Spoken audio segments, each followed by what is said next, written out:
Plasticidade dos solos. Esse é mais um tema bastante relevante da parte de Física dos Solos, capítulo 2 da disciplina de Geotecnia 1. Sejam bem-vindos a essa videoaula.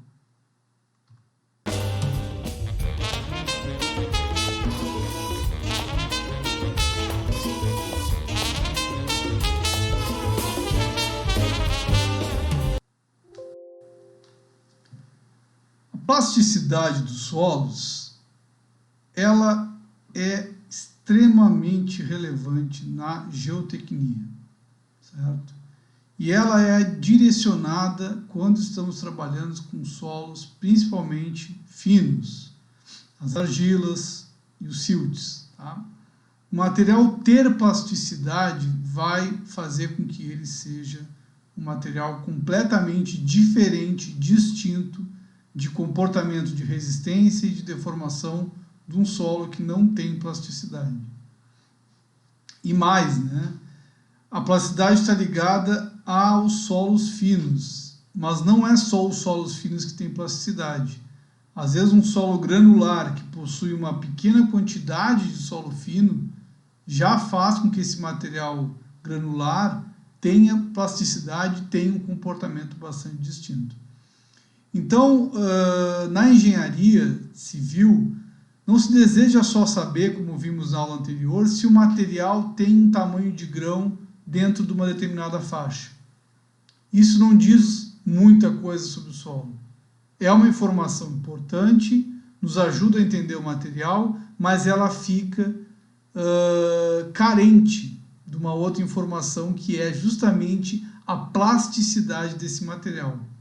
E aí sim, conhecendo o tamanho do grão, as faixas granulométricas de grão que eu tenho naquele solo, e se ele tem ou não plasticidade, eu consigo ter um diagnóstico bastante robusto sobre esse material. Bom,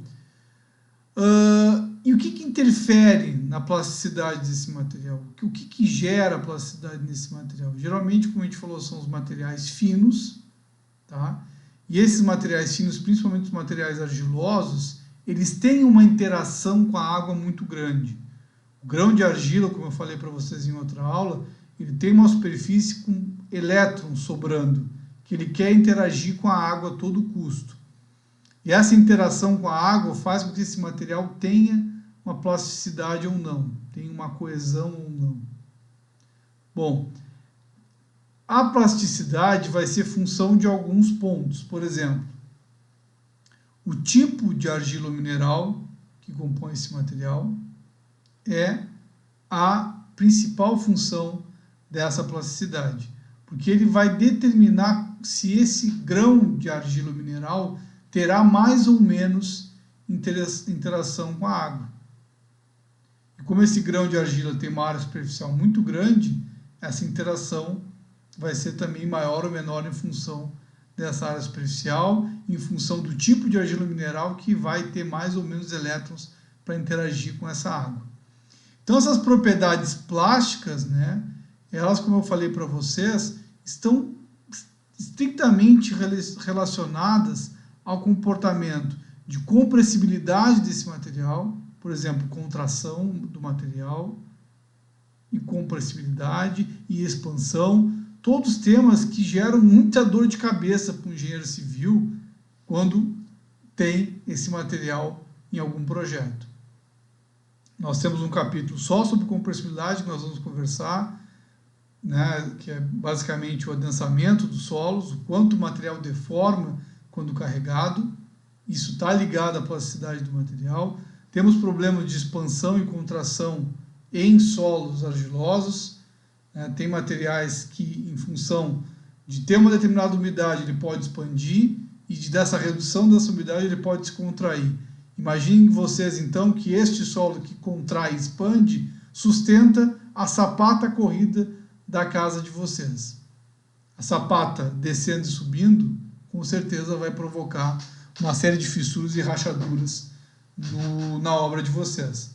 Então, é relevante, muito relevante, né, a plasticidade em solos finos. Tanto que o engenheiro, para classificar o solo, ele precisa dessa informação.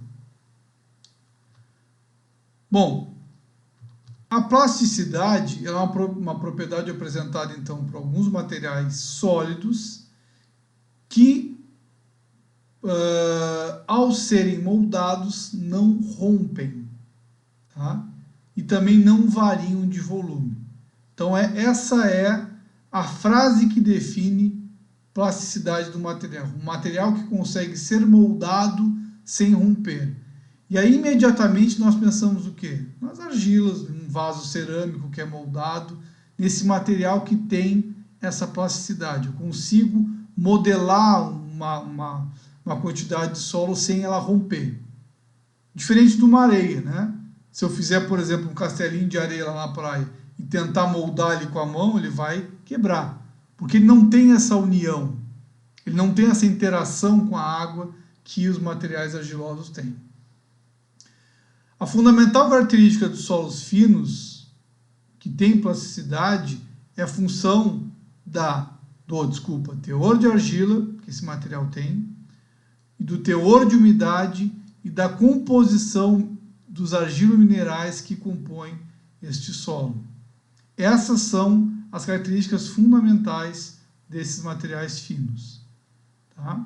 Então, como eu falei para vocês, não precisa ser só argila. Eu posso ter um material arenoso que tem uma fração de argila e essa fração de argila dá plasticidade para esse material. A umidade é outro ponto relevante. Eu acabei de falar de um vaso cerâmico. Vaso cerâmico queimado no forno seco, ele está duro. Agora, se eu pegar um solo e botar uma determinada quantidade que permita que esse material seja moldado, ele vai ser moldado sem romper, por causa daquela quantidade de água. Se eu colocar menos água, a argila vai ficar dura. Se eu colocar mais água, esse material vai se transformar numa lama. E o tipo de argila mineral que compõe, né, na função molecular, essa troca de elétrons com a água, dependendo do tipo de elemento que tem naquele argila mineral, isso vai influenciar também nesse comportamento desse material fino, em ter ou não plasticidade, ou ter ou mais ou menos plasticidade. Tá? Então, quanto maior a quantidade de argila num solo, maior a plasticidade que ele tem. Mas também ele é a função do tipo de argila mineral que ele compõe. Tá? Por exemplo, argilominerais 1:1, a gente pode colocar como exemplo aí as caulinitas. Então, aquelas argilas que têm uma estrutura 1:1, elas fornecem para o material menor plasticidade do que argilominerais que têm uma estrutura 2:1. Tá? Um exemplo aqui, as esmectitas, que dão mais plasticidade para o solo. Por quê? Essa estrutura 2:1, ela é menos robusta. Então, ela precisa da água para equilibrar as cargas dos elétrons da sua situação. Então, a água entra dentro da estrutura. Então, qualquer quantidade de água já faz com que ela tenha essa interação. Já as argilas 1:1, o pacote delas é maior, é uma argila mais estruturada, que não precisa dessa água, tanto quanto a 2:1. Então, ela é menos suscetível a essa interação, menos suscetível a essa plasticidade. Então, percebam que eu consigo até entender quais os minerais que compõem o solo só sabendo a plasticidade dele. Tá? Como é relevante a plasticidade do material. Bom, nós costumamos a definir o comportamento destes solos com plasticidade dentro de uma faixa de umidades, tá? Que nós chamamos de estado de consistência desse solo. O que isso quer dizer? São comportamentos diferenciados que um solo argiloso tem quando submetido a diferentes quantidades de água, diferentes teores de umidade. Bom, se eu estou no estado sólido, eu estou dizendo que esse material não tem variação de volume do solo, mesmo com secagem. Um estado semissólido é um estado que verifica-se variação de volume com a secagem. Um estado plástico é um estado onde o material está facilmente moldável. E o estado líquido, como ele se comporta como um fluido denso, ou seja, uma lama. Vamos ler isso de trás para frente. Se eu tiver uma argila com muita água, o que eu tenho? Uma lama, né? Um caldo lá, água suja, certo? Muita água, pouco grão de argila. Então, olhem esse gráfico aqui. Esse gráfico nos mostra teor de umidade por variação de volume, ok? Então, lá na lama eu tenho, digamos que eu peguei 1 litro de lama, certo? E botei num recipiente que eu vou secar. Então, esse 1 litro de lama, eu vou secando, e à medida que a minha umidade vai saindo desse material, esse material começa a ficar mais seco, começa a ficar um barro, começa a ficar um material mais moldável. Bom, quando é que ele fica moldável? Quando é que eu consigo moldar ele sem romper? Que valor é este? Este valor limite, que ele sai de um estado líquido, denso, para um estado que eu consigo moldar, ou seja, um estado plástico, é o meu limite de liquidez. Tá? Esse material que sai, eu continuo tirando água dele, e ele é moldável, eu continuo tirando a água dele, mas vou tirando água, vai começar a ficar duro, vai começar a ficar seco. E aí eu entro no estado semissólido, ou seja, esse material está rígido, eu não consigo mais moldar ele, mas ele ainda tem água no seu interior. Ou seja, ele não é mais plástico, ele não é mais moldável, eu estou no estado semissólido. E aí eu continuo tirando água, secando esse material, ele vai chegar, vai perdendo volume, porque vai saindo a água, ele vai reduzindo de volume, até chegar num ponto, de um valor de umidade, que por mais que eu seque ele fica na sua estrutura lá, sem perder volume. Isso é o estado sólido. Mesmo que eu tire a água dele, ele não se encolhe mais.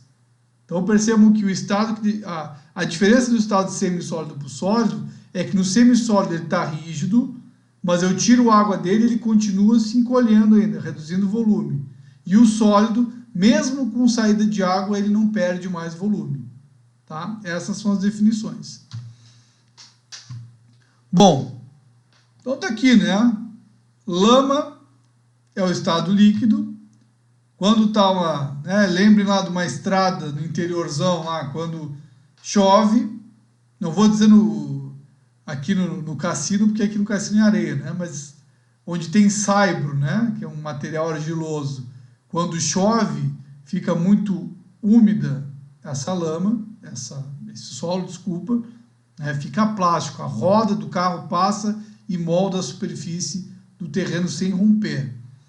Aí dá um sol lá, começa a secar, o que acontece? Fica tudo craquelado, porque eu tenho uma redução de volume. Esse material está rígido, mas ele perde água e se contrai porque ele ainda reduz de volume em função da perda de umidade.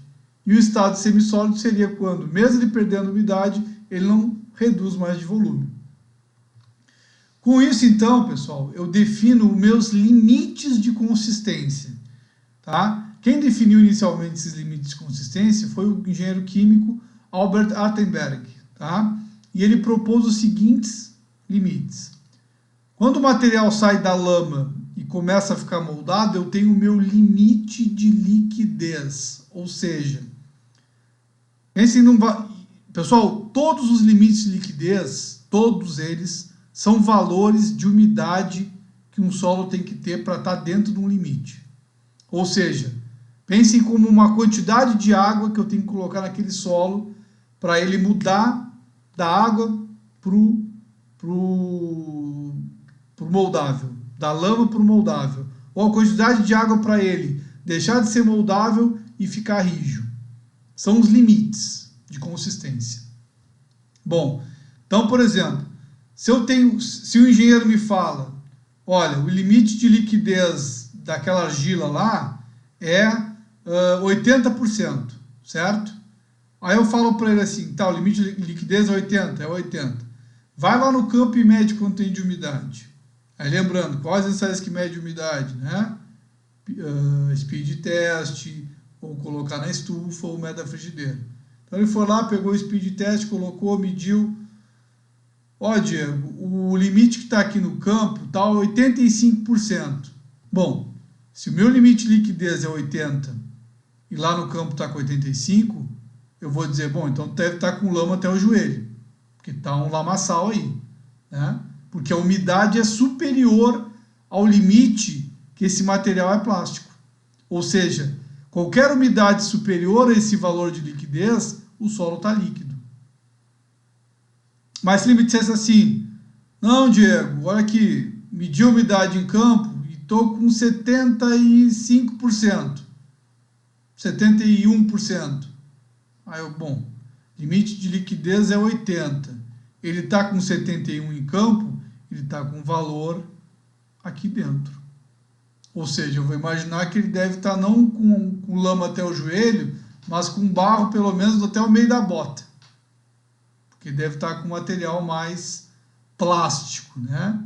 Deve estar escorregando na obra, quase caindo lá naquele lamaçal.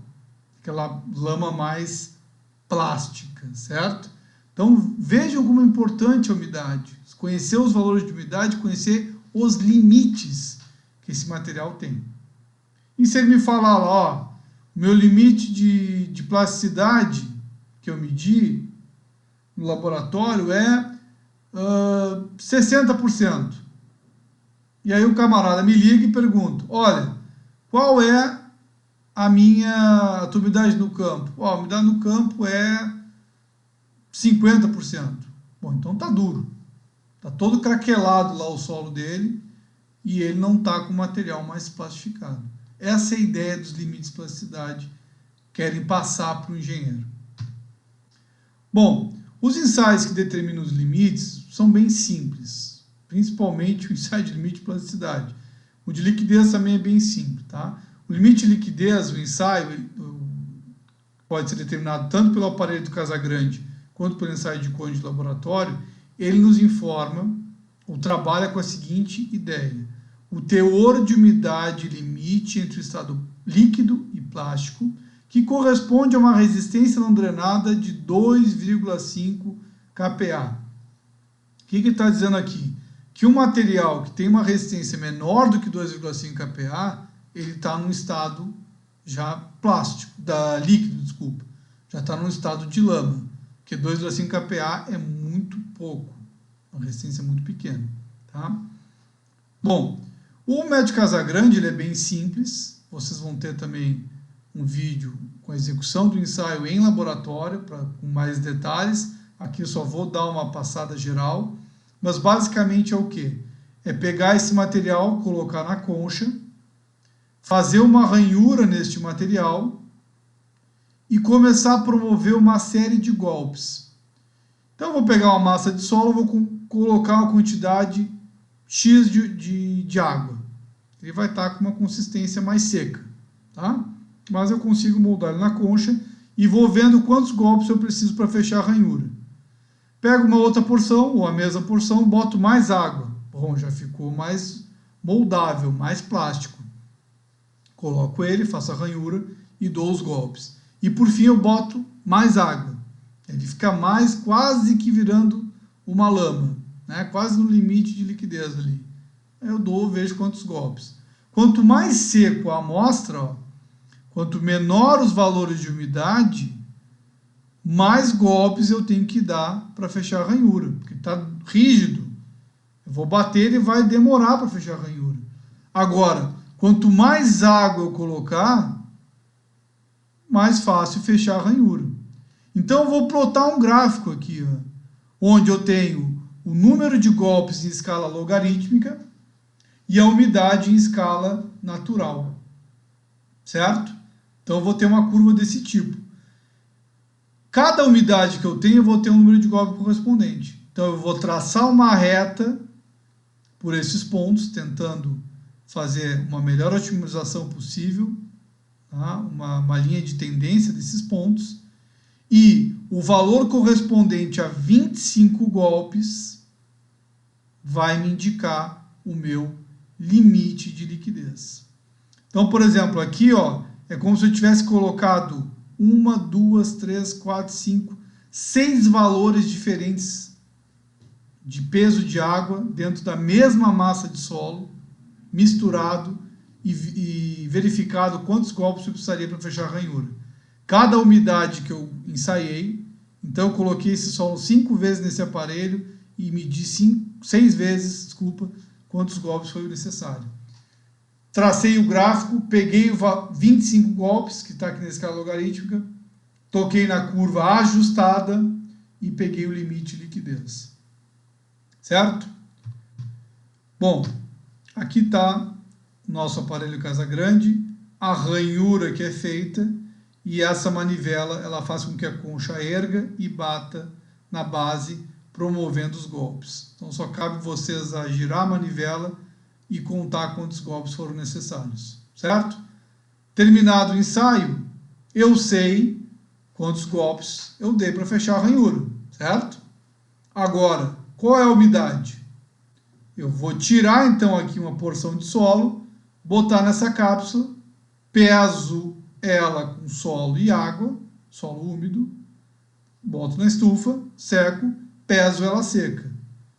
Peso úmido menos peso seco, eu tenho peso de água. Peso seco, eu consigo então tirar a umidade deste material. Certo?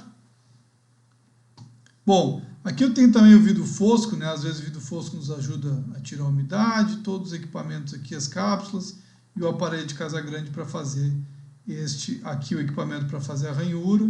Tá? Tem alguns, tem um formato um pouco diferente, mas o tamanho dele aqui é o mesmo, né? Bom, um outro método que é utilizado é o método de cone de laboratório. Ele é normatizado pela norma britânica, ABS 1377, certo? O ensaio da norma brasileira é o Casagrande, mas esse ensaio também ele é válido aí pelas norma britânica, né? E a ideia dele é bem semelhante à do Casagrande. É pegar várias amostras com diferentes umidades, só que a proposta dele, diferente do Casagrande, não é ver quantos golpes, é ver a penetração deste cone.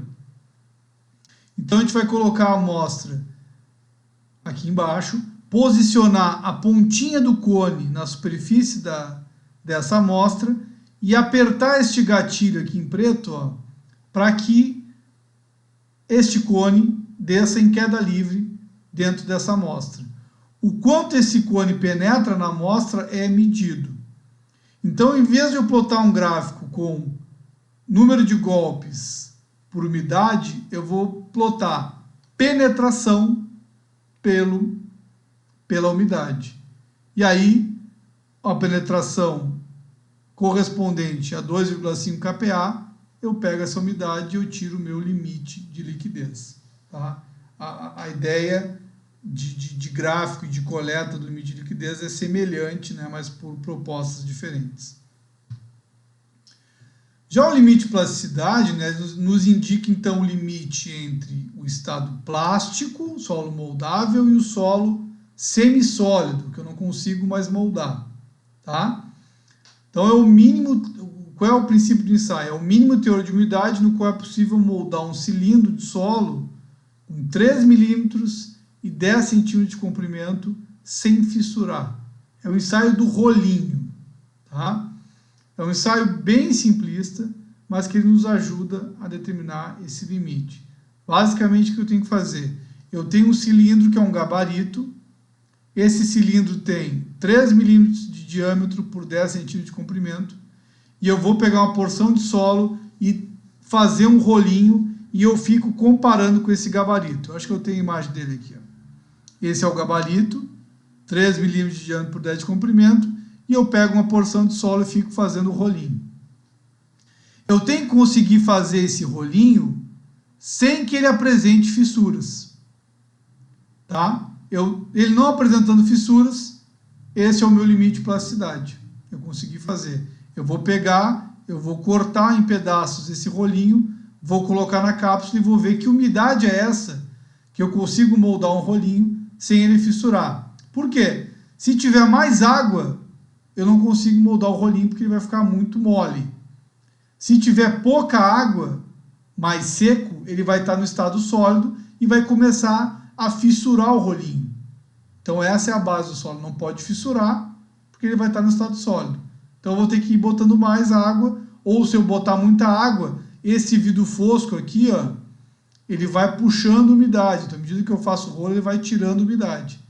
Então, quando eu conseguir chegar no rolinho ideal, eu pego esse rolinho, geralmente quebro em 3 partes, pego 3 cápsulas, boto esses rolinhos e faço uma média dos valores medidos, que provavelmente vão estar muito próximos, né? Até porque vem do mesmo solo aí. Então é bem simples o ensaio do rolinho. Tá? Um outro limite que nós temos é o limite de contração, né? Que seria o limite que o material está rígido, mas mesmo secando ele não reduz de volume. Tem uma norma para esse ensaio, eu não sei nem se essa norma está em vigência, peço desculpa, porque essa norma utilizava o método de deslocamento de mercúrio. E hoje em dia o mercúrio não é mais permitido em laboratórios. Então essa medida de valor aqui, ela não é muito bem quista ultimamente por esse ensaio. Mas tem como encontrar o limite de contração através de através de medidas indiretas pelos índices físicos. Né? Então, tendo uma ideia aqui, ó, que considerando que o estado sólido, o índice de vazio desse material não se altera quando o solo está seco, né? Lembrando que o limite de estado sólido, ele perde água sem variar volume, ou seja, não vai variar vazios também dentro do solo, eu posso dizer que meu peso seco, minha umidade é igual a 0, e saturado, que a umidade é igual ao peso dos sólidos. E com isso, eu consigo igualar essas equações e chego aqui na determinação do meu limite de contração. Tá? O grau de contração, ele também me indica a minha variabilidade do volume do solo em função dessa alteração com umidade. E aí eu consigo avaliar se o meu material tem uma contração boa ou ruim. Ou seja, se ele contrai muito ou se ele não contrai de maneira satisfatória. Se o solo tiver uma contração muito grande, com uma variação de umidade, isso não é bom, né, para esse solo, por exemplo, uma fundação. Por fim, pessoal, chegando ao último item da aula, é importante também os índices que esses limites de consistência nos fornecem. Por exemplo, índice de plasticidade. O índice de plasticidade nada mais é do que a subtração do limite de liquidez pelo limite de plasticidade. Vou diminuir os dois. Ou seja, se nós pensarmos aqui, ó, que o limite de liquidez é o estado do líquido para o plástico, e o limite de plasticidade é o limite do plástico para o quebradiço, o índice de plasticidade nos dá justamente uma ideia de quão distante é esses limites. Ou seja, esse material, se ele tiver um IP pequeno, ele vai me indicar que pequenas variações de água mudam esse solo de uma lama para um estado plástico, ou para um estado sólido. Né? Pequenas variações de água alteram muito a consistência desse material. Se eu tenho um IP grande, quer dizer o quê? Que tem que botar muita água para ele ficar com consistência de lama, eu tenho que secar muito ele para ficar rígido. Tá? Então aqui, ó, quando eu tenho valores de IP entre 1 e 7, eu digo que esse material é pouco ou fracamente plástico. Já valores de IP maior do que 15 quer dizer que esse solo é muito plástico, ou seja, ele tem uma faixa de valores de umidade muito grande que ele pode ser plástico. Tá? E se o IP é nulo, ou seja, se eu diminuir esses valores aqui e der um valor negativo, voltando. Se o material não tem alguns dos índices, quer dizer que ele não é não plástico, ou seja, não consigo determinar a plasticidade. Isso ocorre quando? Uma areia, por exemplo. A areia não tem plasticidade. Eu não consigo fazer um rolinho com areia. Eu não consigo moldar o Casagrande para fechar a areia. Então, Quando eu não tenho plasticidade, eu não tenho IP. Então eu digo que é não plástico o material. Tá? Essa medida, ó, ela é muito empregada em especificações de qualidade de solos em obra e também, principalmente de obras viárias, de obras de terra, e também nos dá muitos parâmetros de compressibilidade do solo. Eu consigo entender muito dos solos moles, da compressibilidade desses materiais com o IP. Então o IP vai nos ajudar bastante quando a gente estiver lá na parte de adensamento de solos, de resistência não drenada dos solos argilosos. Um outro parâmetro importante é o IC, que nos indica o índice de consistência. Tá? O que é o índice de consistência? Ele compara o meu limite de liquidez com o meu IP, que é o meu índice de plasticidade, e a umidade que eu tenho em campo. Então percebam, conhecendo a umidade que eu tenho em campo e conhecendo o meu WL e meu IP, eu posso dizer para vocês se o solo lá em campo ele está no estado fluido, muito mole. Eu posso dizer, né, esse IC aqui, pessoal, menor do que 0, é estado líquido mesmo, é lama, é vasa. Tá? Se eu tiver numa faixa entre 0 e 1, eu posso dizer que meu material está no solo, no estado plástico, ou seja, ele pode estar moldável, mas muito molenga, muito mole, ele pode estar moldável, mas mais médio, ou ele pode estar moldável, né? Eu aperto ele, marco ele com o dedo, mas eu não consigo moldar ele muito, mas eu ainda consigo marcar ele com o dedo. Isso seria uma consistência rígida, tá? Seria um material consistência rígida. Agora, se ele está já no estado semissólido ou sólido, ele vai estar com uma consistência dura. Ou seja, mesmo eu apertando com o dedo, eu não consigo marcar mais esse solo. Isso é uma consistência dura. E rígida eu ainda consigo marcar. O índice de liquidez nos demonstra um comportamento de sensibilidade dos solos. Tá? Eu não vou entrar muito aqui, pessoal, porque a parte de sensibilidade a gente vai conversar com mais calma em outras videoaulas. Tá? Mas tanto a sensibilidade quanto o comportamento de material pré-adensado de solos argilosos pode ser indicado, ou eu posso ter uma ideia desse comportamento de sensibilidade e pré-adensamento do solo conhecendo o IL, que é um parâmetro simplista do material. Então, ILs aí maior que 1, argilas muito sensíveis, que não é bom para o engenheiro, e um IL menor do que 0, argilas muito pré-adensadas, que são materiais que já tiveram uma compressibilidade na sua história de cargas, digamos assim. A gente conversa melhor sobre isso depois, mas só para saber para vocês que o IL pode indicar alguns desses parâmetros para o engenheiro. Um outro índice importante, o IA, ou Índice de Atividade Coloidal, ele nos indica uma coisa muito interessante. Por quê? Olhem como é que é a equação do IA. O IP nos indica o índice de plasticidade do material, né? Se ele é muito plástico ou pouco plástico. Então o IP é um indicador de plasticidade desse solo. E a porcentagem menor do que 2 micras vai nos indicar a fração de argila que eu tenho nesse solo. Então percebam que interessante, ó. Eu posso ter um material que tem uma fração abaixo de 2 micras, e lembrando, porcentagens abaixo de 2 micras indicam a fração de argila. Ou seja, um pouquinho de argila pode me dar um IP muito grande.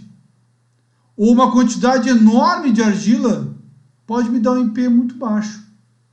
Então, na verdade, essa fração de argila vai me indicar o quê? A quantidade de argila, o quanto de plasticidade ela dá para o solo. Então eu posso ter um argila mineral que é plástico pra caramba.